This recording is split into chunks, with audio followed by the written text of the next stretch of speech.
The crowd was silent. The bishop stood still, stunned. Before the eyes of the church and the people of Assisi, a young man, once draped in the finest silks, son of a wealthy merchant, now stood half-naked, barefoot on the cold stone floor of the cathedral. One by one, he had taken off every sign of his former life.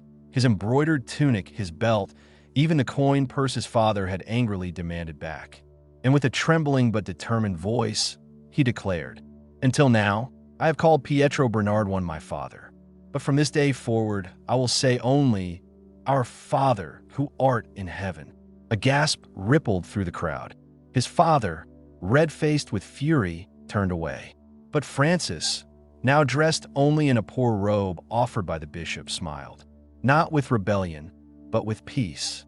Not in shame, but with glory. This was no act of madness. This was the beginning of a revolution, a quiet one, born not from violence or power, but from surrender and love. What would make a man abandon everything, his wealth, his comfort, even his family name, to live among the lepers, sleep on the ground, and rebuild ruined chapels by hand? What kind of fire must burn in the soul for someone to embrace poverty with joy and to follow Christ with nothing but a robe and a dream? This is the story of Saint Francis of Assisi, the joyful beggar, the troubadour of God, the brother of all creation, a man whose life continues to echo across centuries, calling us to something deeper, something purer, something eternal. Saint Francis is not just a figure in stained glass or a name on a statue in a garden. He is a paradox made flesh. He was born into wealth, yet he chose to be poor. He was once adored by many, but he became a fool for Christ. He knew suffering, yet radiated joy. He walked away from everything that promised success, and in doing so, he became one of the most beloved saints in the entire history of the Church. He preached not with grand oratory, but with simplicity and silence. He healed not only bodies, but the very soul of a church that had grown cold with power and pride. Saint Francis's life is a testament to divine purpose, a living gospel. His story is not just about what he gave up, but about what he found in return: freedom, love, and a closeness to Christ that pierced his very body with the marks of the cross. In this video, you'll journey with us through the vibrant streets of medieval Assisi, to the lonely caves where Francis prayed, and the forests where he spoke to birds and tamed wolves. You'll witness the drama of his conversion, the founding of a movement that changed the world, and the moments of sacred encounter that defined his mystical soul. Welcome to Biblescope, a place where we find light, truth, and purpose through the faith of the saints. Saints of the Church brings you sacred stories of holy lives, people who walked before us with courage, compassion, and conviction. Their lives are not relics of the past, but blueprints for how we can live today, fully alive in Christ. If you're searching for meaning, if your faith feels dry, or if you're simply curious about how one man could change the world by becoming small, you're in the right place. Like this video and subscribe to join us on this journey through history, holiness, and the heart of God. Stay with us to the end, and you'll hear how Francis, a former party-loving soldier, found peace in prayer and purpose in poverty. The breathtaking moment when Christ spoke to him through a crucifix, and how those words changed the course of his life. The miracle of the stigmata, when Francis bore the wounds of Christ in his own body.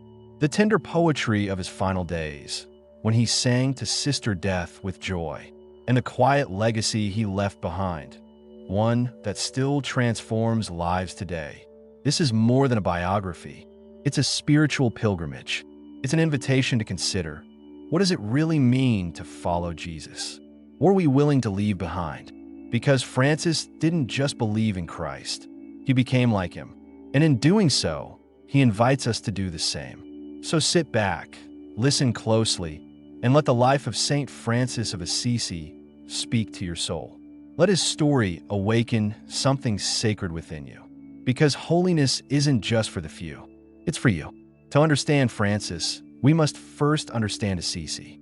The town itself, Nestled on the slopes of Mount Subasio in central Italy was a tapestry of contrasts.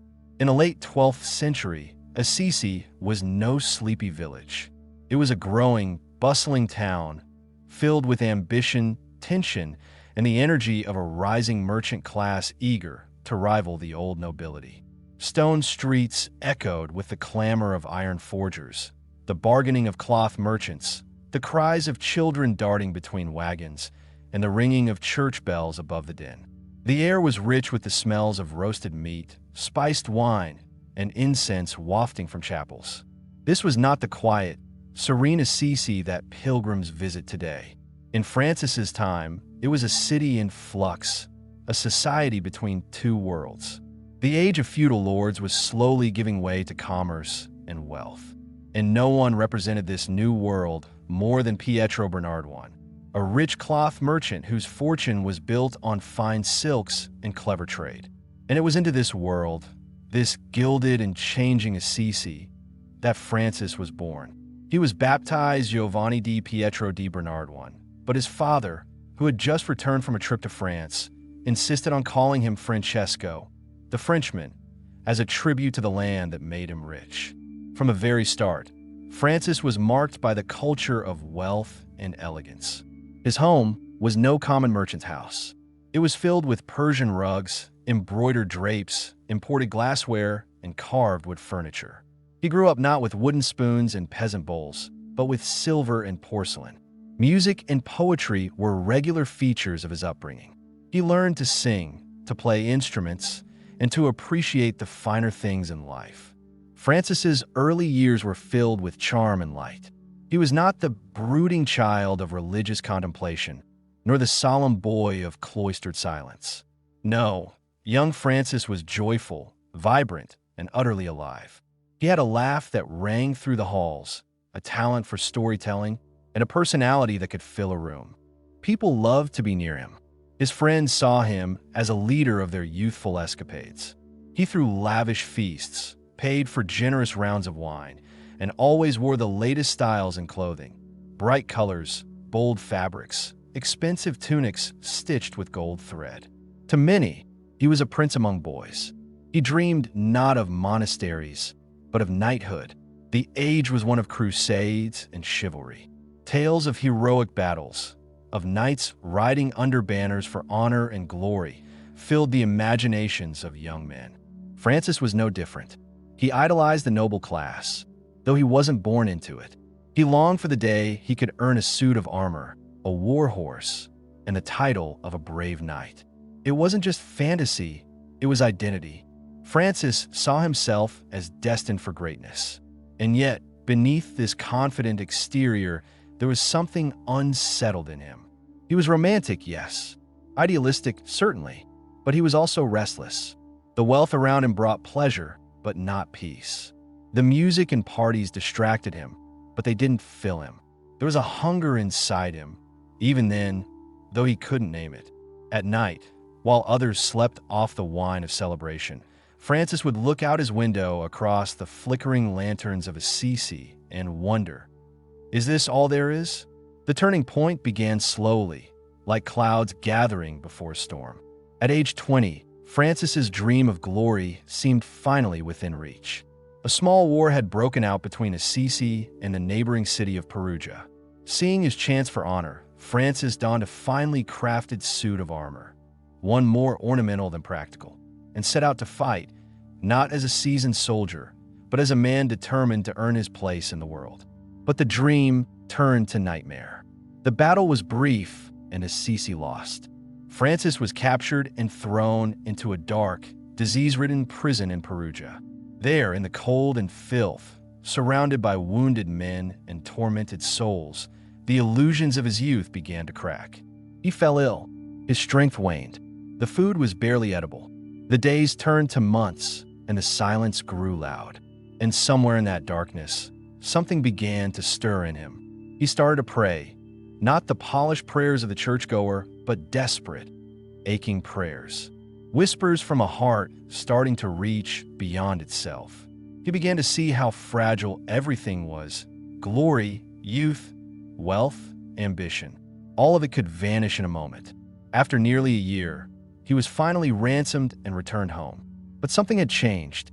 He tried to resume his old life, put on the fine clothes again, attend the banquets, walk the streets with his usual pride. But the taste was gone. The music no longer moved him. The laughter around him felt hollow. He was no longer fully at home in the world that once thrilled him. Still, the dream of knighthood lingered. He made plans to join another military expedition, this time to serve under the papal army. His father funded the journey, and Francis set out with renewed hope. But he didn't get far. Just one day into the trip, while resting in Spoleto, Francis had a dream. In the vision, he saw a grand hall filled with armor, shields, and swords, belonging not to earthly knights, but heavenly ones. And a voice spoke. "Francis, who is it better to serve, the master or the servant?" Francis replied, "The master." Then the voice said, "Then why are you serving the servant?" Francis awoke, shaken. The voice had felt more real than anything he had ever known. He turned his horse around and returned home. Friends laughed. His father scolded. The city whispered. But Francis was beginning to see, slowly, dimly, that the glory he sought was not on a battlefield, but in something deeper. A different kind of warfare was ahead, a war not for land or honor, but for the soul. He began to spend more time alone. He walked beyond the city gates, into the countryside, sitting in caves, gazing at the stars. He listened more than he spoke. He found comfort in silence. He began visiting the poor, something he never used to do. Most dramatically, he found himself drawn to the lepers, those outcasts whose very presence once disgusted him.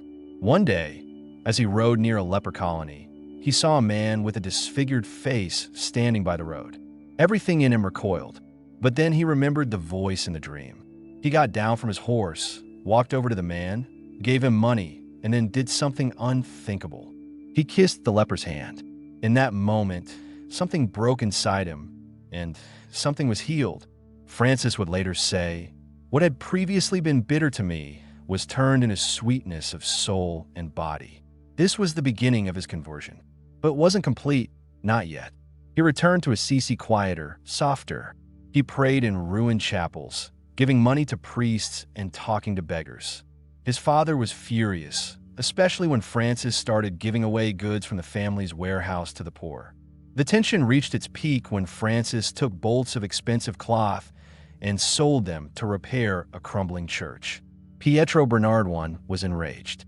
He dragged Francis before the Bishop of Assisi and demanded he repay the money and renounce any claim to the family fortune. And that brings us back to where our story began. Standing before the bishop, with the whole city watching, Francis gave everything back to his father, even the clothes off his back. He had nothing left but the call of God. This was no act of rebellion. It was not hatred for his father. It was a burning desire for something higher. He wanted to be free. And in giving up everything, he became the richest man in Assisi. Thus ended the chapter of the Gilded Youth. And thus began the chapter of the humble servant. The path to sainthood is rarely paved with clarity. It often begins with confusion, with the slow unraveling of everything a person once believed about the world and about themselves. For Francis of Assisi, that unraveling came through crisis, pain, and divine interruption. After years of basking in wealth and popularity, Francis longed for something more, something noble, something worthy of song. He still clung to the dream of becoming a knight, winning glory in battle, and earning honor on the fields of war. Even after his release from the prison in Perugia, that desire hadn't fully died. So in the year 1205, he seized what he thought was his second chance. An opportunity arose to join the army of Count Walter of Brienne, who was gathering forces to fight for the papal cause in southern Italy. Francis, ever the dreamer, took it as a sign. He outfitted himself with the best armor money could buy, elegant, polished, and more suited to a parade than a battlefield. His father, though perhaps still wary, financed the journey. The young man who had once danced through the streets now rode out with a knight's posture and a hopeful heart. But God had other plans. Only a day into the journey, in the city of Spoleto, Francis became unwell. His body grew weak, and a strange silence fell over his spirit. And then, in the stillness of the night, a voice spoke to him in a dream. It was not the voice of a friend, not his father, not a soldier. It was a voice that penetrated everything, both gentle and commanding.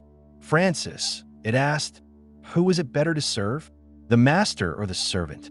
Francis, half asleep but deeply stirred, replied, "The master." The voice continued, "Then why are you serving the servant?" He woke with a start. The dream was not just a flicker of the imagination.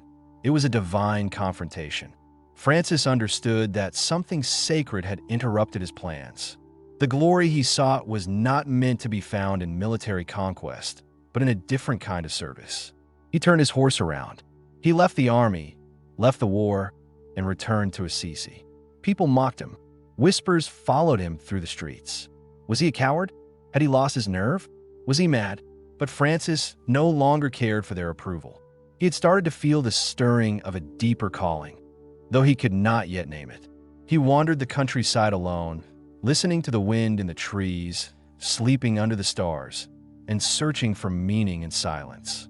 The parties and riches that once defined him now seemed distant, hollow. Something inside him was breaking open. But crisis is never clean. It is not a straight path, but a stormy one. Francis's health began to fail again.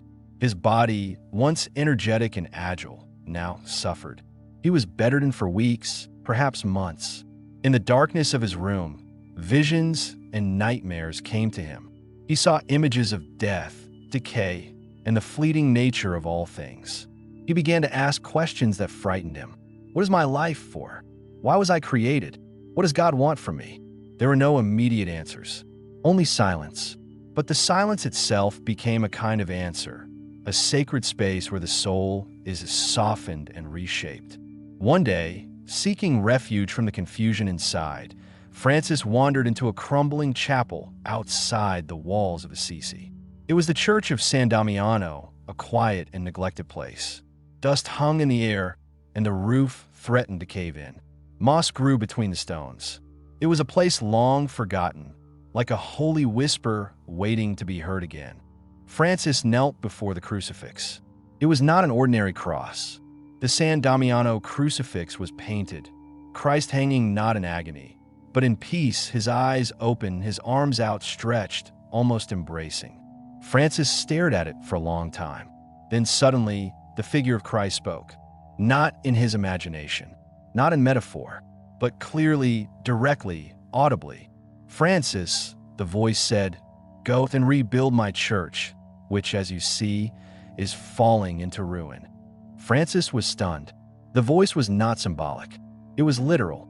He looked around at the dilapidated walls of San Damiano and believed that Christ was calling him to restore this very building. And so, without hesitation, he obeyed. He sold what he could to buy materials. He gathered stones by hand. He begged for bricks.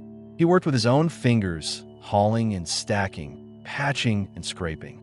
Day by day, he rebuilt the chapel stone by stone.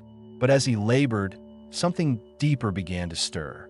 The church Christ spoke of was more than this small chapel. It was the church universal, wounded by wealth, divided by power, weakened by compromise.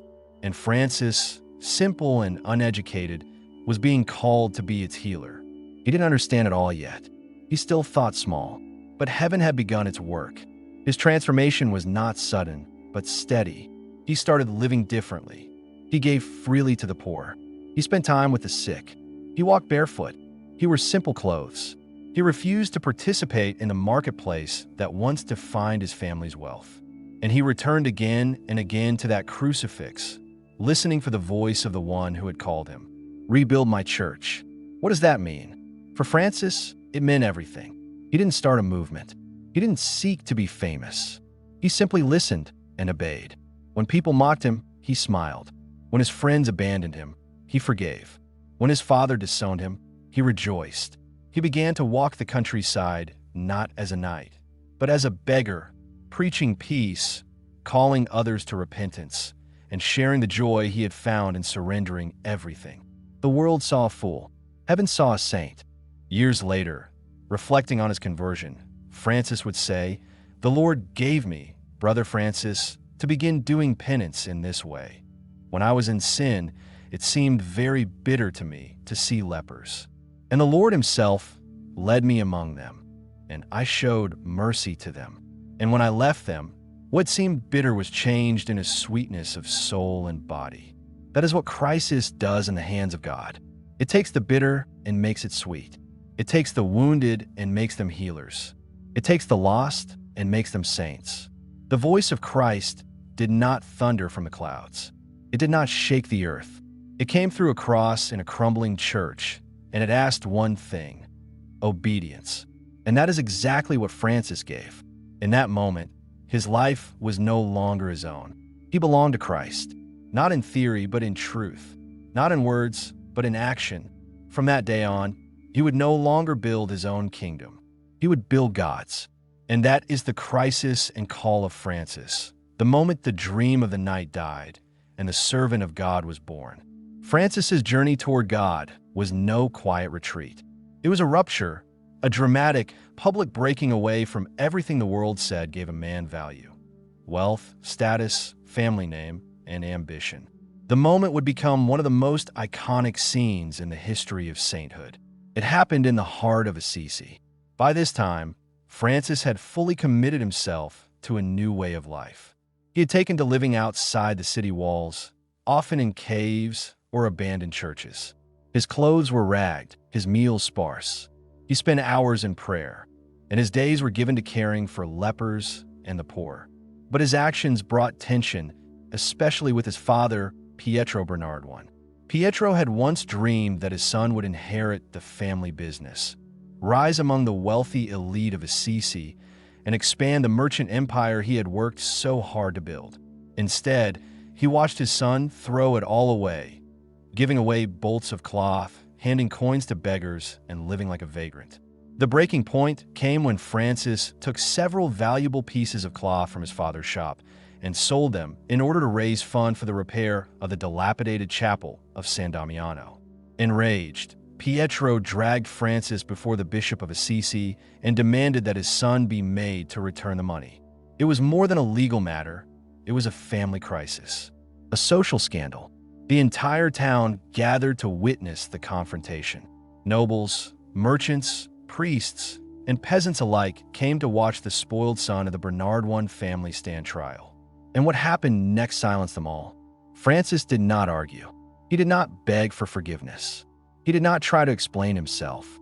Instead, in an act that would echo through centuries, he calmly stood before the bishop, removed every piece of clothing he wore, his tunic, his belt, even the undergarments, and laid them at his father's feet. He stood there, stripped of everything the world had once given him, and declared, "Until now, I have called Pietro Bernard I my father, but from this day forward, I will say only, 'Our Father, who art in heaven.'" Gasps filled the square. Women turned their faces. Pietro Bernard I stormed away in shame and fury, and the bishop, moved with compassion, stepped forward and wrapped his own cloak around the naked young man. It was a moment of renunciation and rebirth. Francis had not merely given up possessions. He had given up identity as the world defined it. He was no longer a merchant's heir, no longer a knight in training, no longer a citizen of Assisi in the ordinary sense. From that day on, he belonged to Christ alone, and he would never turn back. He took up the life of a beggar. He wandered the countryside with no money, no shoes, and no roof over his head. His only possessions were a simple tunic, a rope belt, and a heart ablaze with love for God. He embraced what he called Lady Poverty, not as punishment, but as a gift. For Francis, poverty was the key to freedom. He saw how wealth had blinded the world. He saw how comfort dulled compassion. By becoming poor, he believed he could truly imitate the poor and crucified Christ. Most people didn't understand. They laughed. They mocked him as insane. Children threw stones. Former friends crossed the street to avoid him. Shopkeepers turned him away with jeers.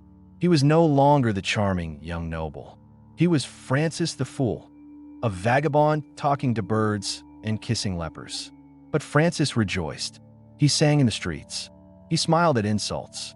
He prayed for those who cursed him. And he served. One of the first things he did after giving up his inheritance was to return to the leper colonies. The same people he once feared and despised now became his brothers and sisters. He washed their wounds, embraced their suffering, shared his food, and kissed their hands. He did not do this to earn praise. There was none. He did it because he saw Christ in them. In one account, a man described how Francis would go out to the leper hospital with fresh bread in one hand and ointment in the other, feeding the hungry and then gently cleaning their sores.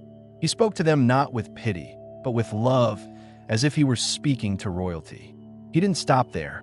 He spent years rebuilding churches by hand.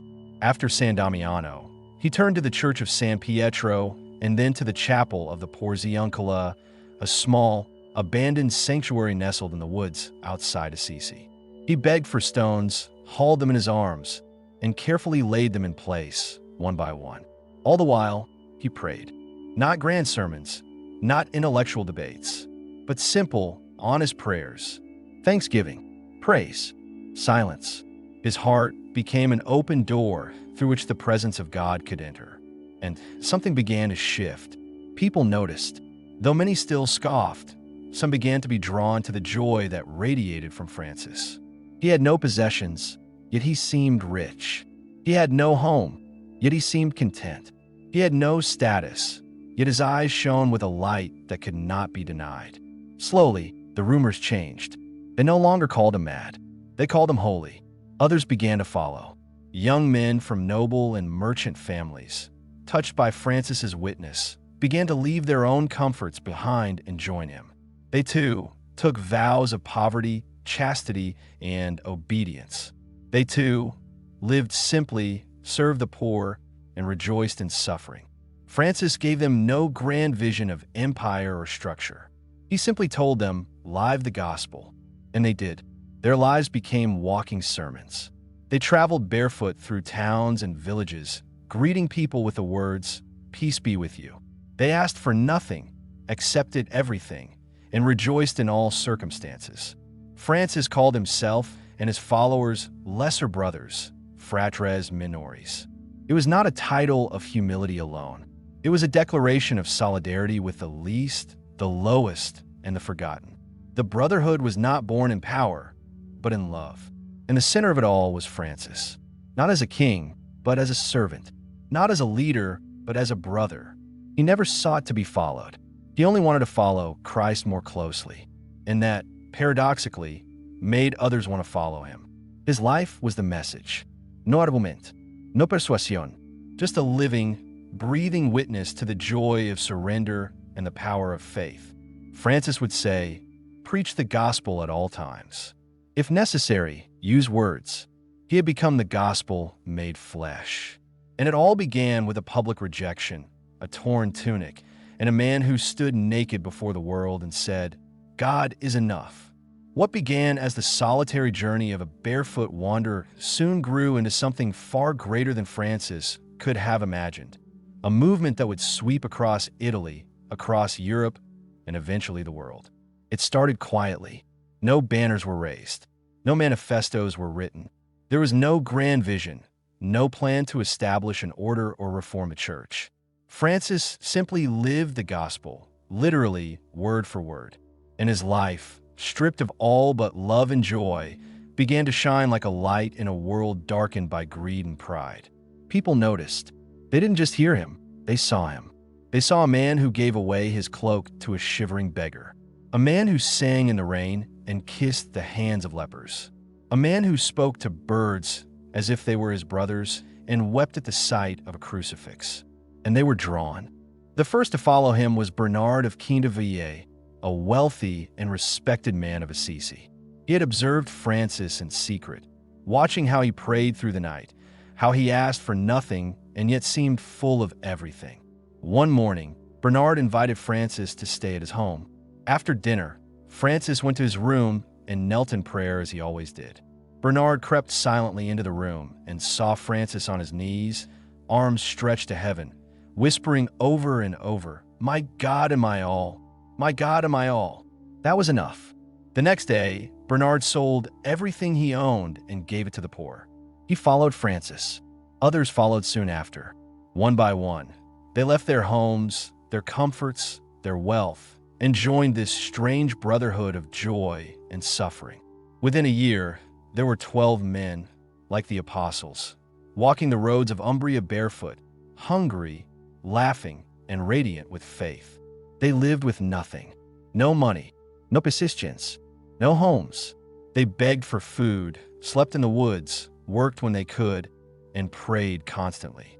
They repaired churches. They cared for the sick. They offered peace to the angry, hope to the hopeless, and love to the forgotten. But perhaps their greatest gift was their presence. Wherever they went, people felt seen, heard, touched by God. And always, their leader was Francis, not above them, but among them. He called himself the lesser brother, Frate Francesco. He refused titles, honors, or authority. Even as the group grew, he insisted on being called nothing but a simple brother. He washed the feet of his companions. He begged with them. He cooked their meals. He took the worst chores and the hardest work. He led by example, never by command. And always, he returned to the gospel. To Francis, the words of Christ were not to be interpreted. They were to be lived. Literally, radically. When Jesus said, "Take nothing for your journey," Francis took nothing. When Jesus said, "Sell all you have and give to the poor," Francis obeyed. When Jesus said, "Blessed are the peacemakers," Francis made peace. He did not complicate the message. He embodied it, and he asked his brothers to do the same. When people questioned their approach, wondered if they were taking things too far, Francis would simply smile and say, "We are only doing what Christ told us to do." He wanted no walls between them and the people they served. He said, "The world is our cloister." And so they went, without hesitation, into towns and villages, speaking gently, working quietly, and always living what they preached. Francis once said, "Preach the gospel at all times. When necessary, use words." To him, actions were the true sermon. And in this, his brothers followed him gladly. Their lives became a living gospel. Soon, their numbers grew beyond Assisi. The brothers spread across central Italy, and wherever they went, people were converted, not just to faith, but to love, to generosity, to simplicity. They reminded the church of something it had forgotten, that holiness is not reserved for the powerful or the learned. It is found in humility, in joy, in surrender. But growth brought challenges. As more men joined, questions arose. How should they live? What rules should they follow? How should they relate to the church hierarchy? Francis was reluctant to create structure. He feared it would lead to control, to pride, to bureaucracy. But he also understood that without guidance, the movement would lose its focus. So, after much prayer, he wrote a simple rule of life. It was not a complex legal document.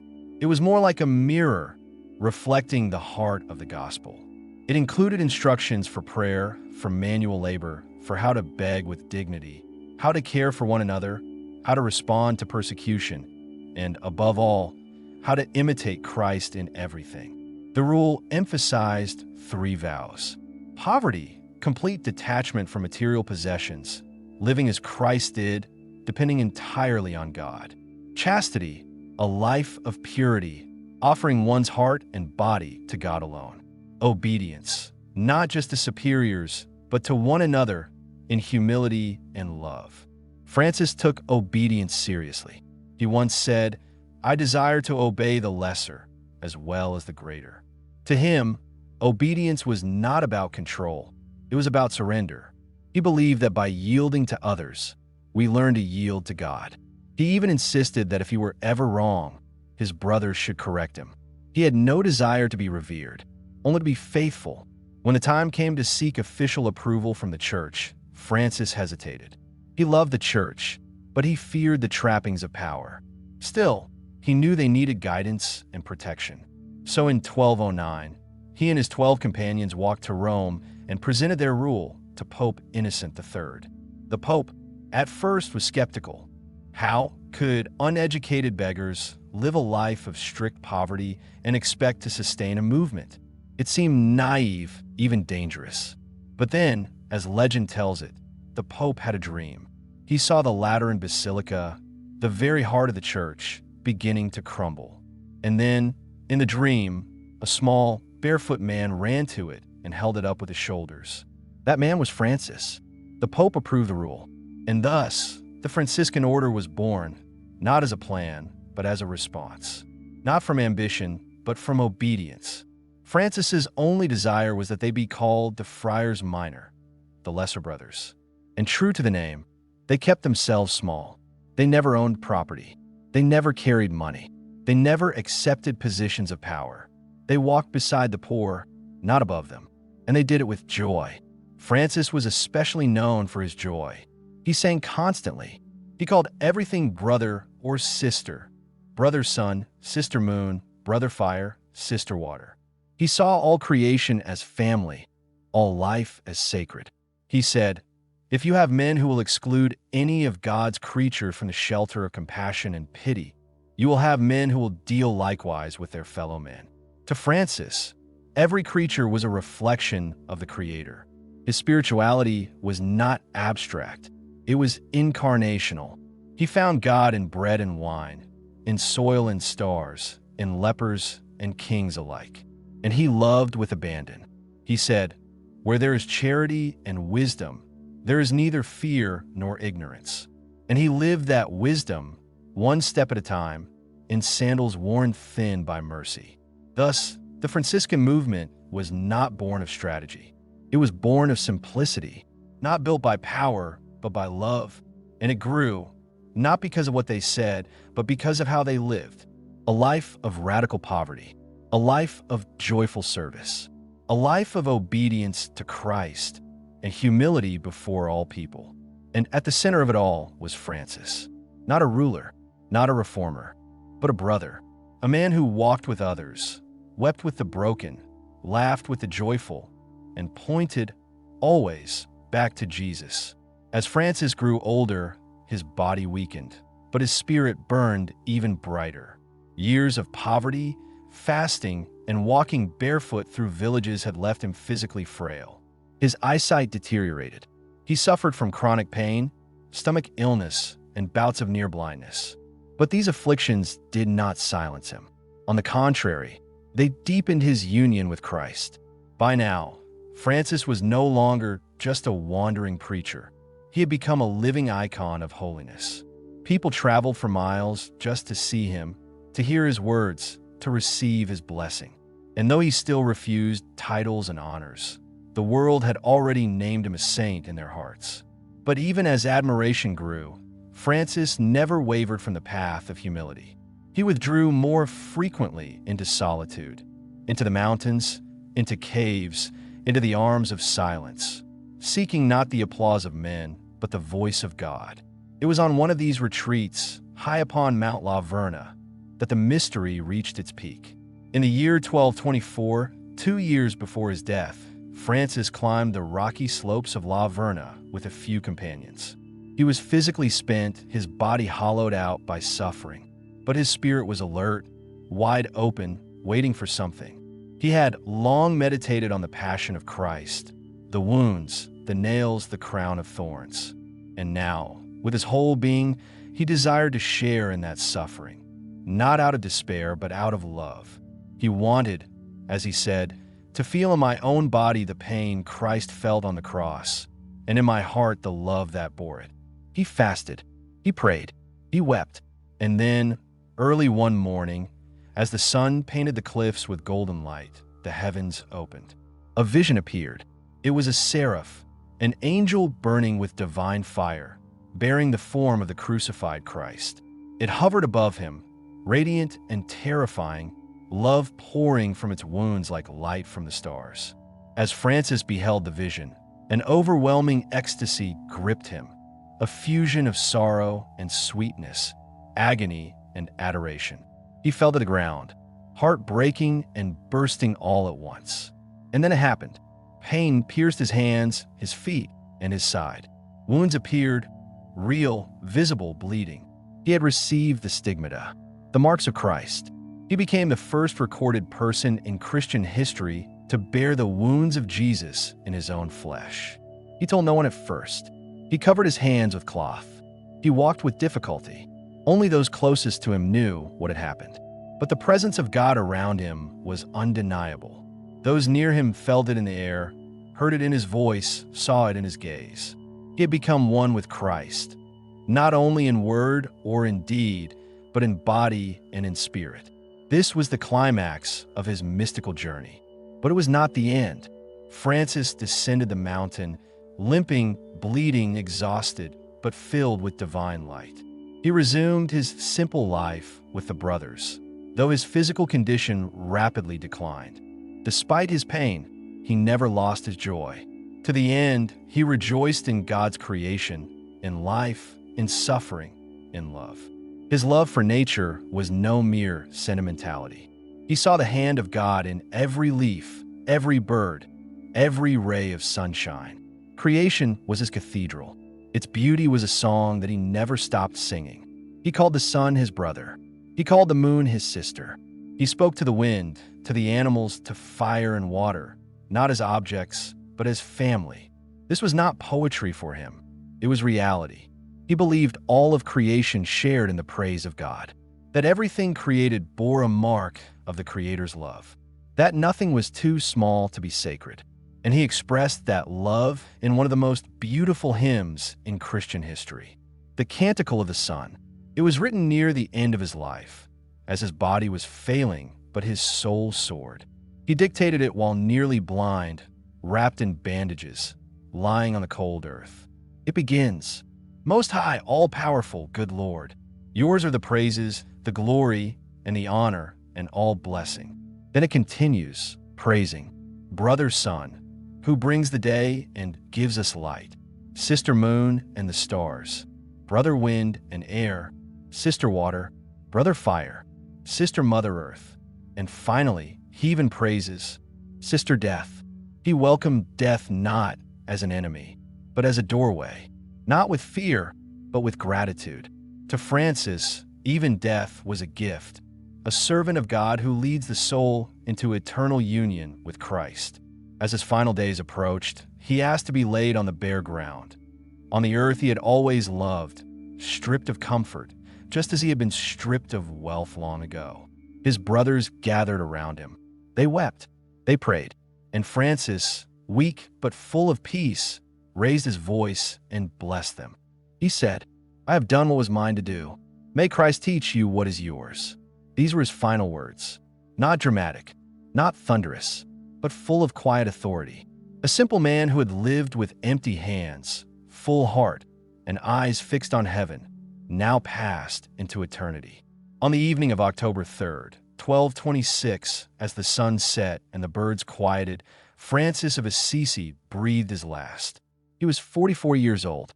He died with the wounds of Christ still fresh in his body, and the song of creation still echoing in his soul. Even in death, miracles surrounded him. People reported visions, healings, and mysterious fragrances around his body. His tomb became a site of pilgrimage. His story spread like wildfire across Europe. Only 2 years after his death, the Church formally canonized him. Saint Francis of Assisi, the humble one, the fool for Christ, the friend of lepers, birds, and sinners, the poet of God. And yet, he never wanted sainthood. He only wanted Jesus. He said, "Above all the grace and the gifts that Christ gives to his beloved is that of overcoming self." That was his secret. He had no ambition but surrender, no power but love, no crown but the thorns he willingly shared. And in giving everything away, he gained everything. To this day, Francis remains one of the most beloved and radical saints the world has ever known. Not because he built empires, but because he tore down the walls between heaven and earth with the simplicity of his love. He lived the gospel without compromise. He showed us that holiness is not reserved for theologians or priests, but available to anyone who dares to say yes. Yes to humility. Yes to suffering. Yes to joy. Yes to Christ. Saint Francis of Assisi, Merchant's son, soldier, beggar, preacher, mystic, and saint, left behind not just a legacy, but a luminous path. His life was not a fairy tale, not a tale of earthly success or institutional power. His was a story of radical humility, of joyful self-denial, of a man who gave up everything, and in doing so, found everything that truly matters. He chose Christ over comfort. He chose poverty over prestige. He chose love over fear. Francis lived what most of us merely admire from afar, a complete and unrelenting surrender to the will of God. He stripped himself of not only material possessions, but of ego, entitlement, and self-importance. He emptied himself of the world so that he might be filled with God. And it was not bitterness that marked him, it was joy. This joy was his rebellion against the empire of greed and selfishness. It was his proof that the gospel works, that Jesus is enough. He once said, "It is no use walking anywhere to preach unless our walking is our preaching." In other words, our lives must be the message. Francis didn't merely speak of Christ. He became a mirror of him. His entire being was transformed into a living gospel. And that's what shook the world. Not his charisma, not his intellect, not even his miracles, but the raw, radiant beauty of a soul utterly surrendered. So what does this mean for us? Those watching centuries later, living in a world far removed from 13th century Assisi. It means the message of Saint Francis is not trapped in the past. It's alive. It means the invitation he heard from the cross, "Francis, rebuild my church," echoes still, and maybe now more than ever, because we too live in a time when the church needs rebuilding. Not with bricks and mortar, but with authentic lives, with hearts rekindled by holy fire, with hands that serve, words that bless, and lives that shine. Modern Christianity often fights a subtle war, not against persecution, but against comfort, against distraction, against a culture that measures success by wealth and influence, instead of by love and obedience. Saint Francis stands in this age like a flaming torch. He reminds us that following Jesus is not a hobby or a weekend ritual. It is a total transformation, a letting go of everything false so that the eternal might take root in us. He calls us not just to admire the gospel, but to live it, to touch lepers, whether literal or metaphorical, to kiss the cross when it comes, to serve without being seen, to love with no strings attached, to sing even when blind and broken, and to find God in the smallest, simplest places. What might that look like for you?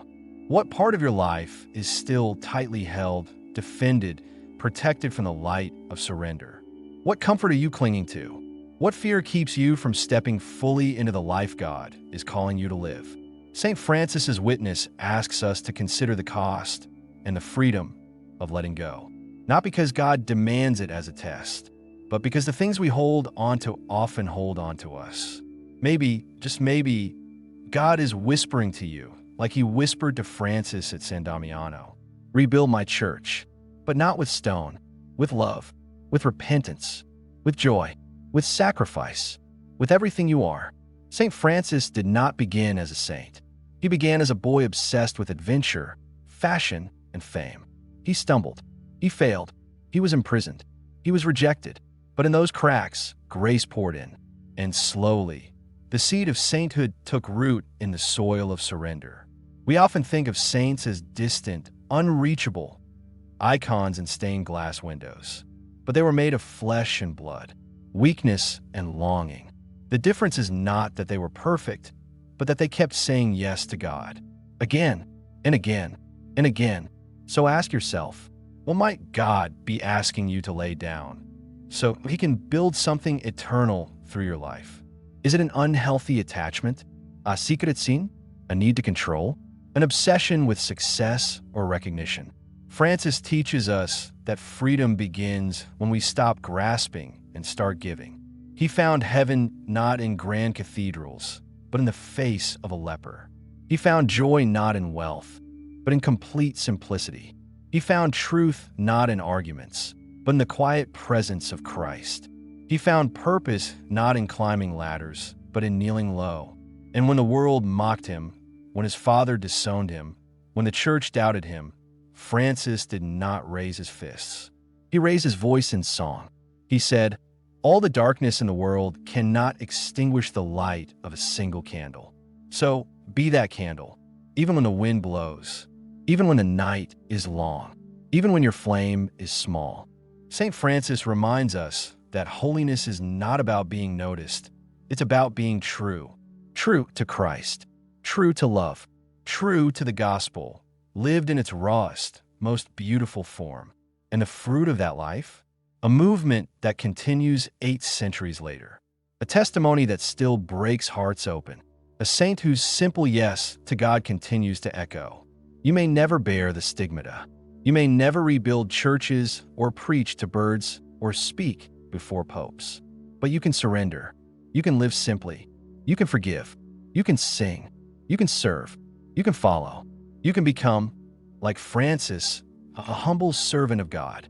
The saints remind us that holiness is possible and powerful.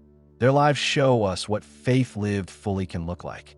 So now we ask you, what part of Saint Francis's story inspires you most? Was it his fearless love for the poor? His radical act of stripping off wealth before a watching world? His mystical union with Christ through the stigmata?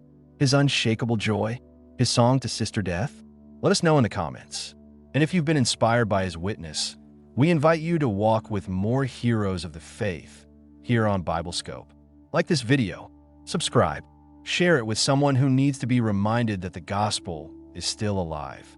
Because here at Biblescope, we believe, find light, find truth, find purpose. And in the footsteps of saints like Francis of Assisi, we find the courage to live it.